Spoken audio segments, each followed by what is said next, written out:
The preaching of self is the preaching that does not call the preacher and the listeners to give their hearts to Jesus in the way that Jesus prescribed it, called the denying of ourselves and the taking up of our crosses and following him.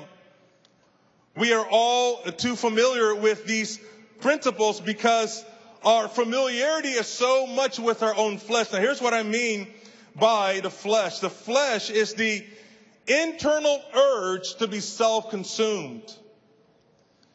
It is the internal urge to be self-absorbed. By the way, at this point of the message, I'm speaking to myself, and y'all are just listening in, if it makes it easier for you.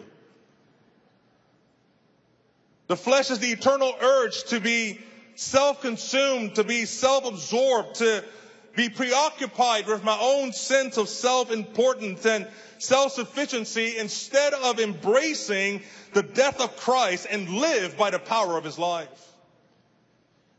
The pulpits of this nation right now are filled with motivational speaking, and they call it preaching. An obsession with a crossless destiny. The call to enter into our destiny without the embracing of the cross. Beloved, that was the fundamental temptation that Satan brought to Jesus himself again and again and again. Jesus, you can have your inheritance if you skip the cross.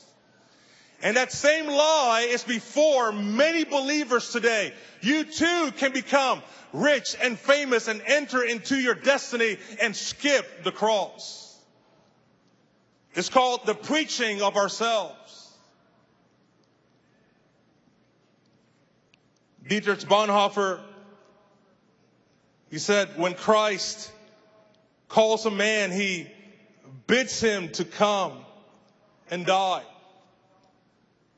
I see the preaching of myself in my own life in terms of my own internal dialogue with my own obsession, with my own assignment and calling. And while the Lord has a glorious invitation going, son, I have a destiny for my son, Jesus Christ. Why don't you get wrapped up with understanding in the destiny I have for Jesus? And in it, you might actually find your own story.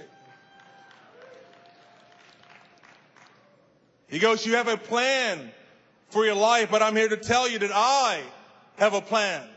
He says, you have a plan and you're going to fit me in it, but I'm here to tell you that I have a plan. I'm going to fit you in it. It's the preaching of ourselves.